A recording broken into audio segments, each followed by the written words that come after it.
கிட்டத்தட்ட நம்மளுக்கு 50 டெசிபிள் வரைக்குமே நம்மளுக்கு ஆக்டிவ் நாய்ஸ் கேன்சலேஷன் கொடுத்துருக்காங்க.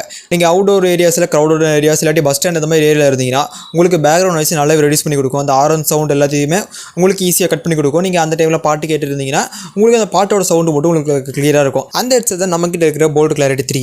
இந்த ஹெட்செட் பார்த்தோம்னா ஃப்ரீயாக கிவ்வே பண்ண போகிறோம். ஸோ கிவ்வே டீட்டெயில்ஸ் எல்லாமே நம்ம ஃபுல் வீடியோவில் இருக்குது. ஸோ மறக்காம பார்த்து ஜாயின் பண்ணிக்கோங்க. ஸோ அந்த ஆடியோ குவாலிட்டி வரும்போது ஸோ நமக்கு இங்கே பார்த்தோம்னா 13 mm பூமெக்ஸ் டிரைவர் கொடுத்துருக்காங்க. ஆடியோ குவாலிட்டி பேஸ்லாம் பார்த்தோம்னா செம சூப்பராக இருந்துச்சு.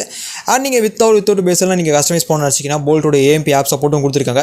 அதில் இருக்க ஈக்குவலைசர் யூஸ் பண்ணி நீங்கள் வித்தவுட் பேஸ் யூஸ் பண்ணி கண்ட்ரோல் பண்ணிக்கலாம். கனெக்டிவிட்டி ரேஞ்சுன்னு வந்தோம்னா நமக்கு இங்கே ப்ளூடூத் 5.4 கொடுத்துருக்காங்க. இது மட்டும் இல்லாமல் 6 மைக் கொடுத்துருக்காங்க.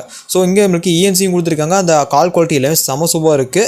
அதோட ஃபுல் வீடியோ லிங்க்ல டிஸ்கிரிப்ஷன் கொடுத்துருக்க மறக்காம பார்த்து என்ஜாய் பண்ணிக்கோங்க. டிசைன் வந்தோம்னா டிசைன் பார்க்கறதுக்கு செம்ம அட்ராக்டிவ் சூப்பராக பண்ணியிருக்காங்க. ஸோ அந்த கிளாசி ஃபினிஷ் கீழே பார்த்தோம்னா second of floor matte finish பார்க்கறதுக்கு செம சூப்பராக இருக்குது.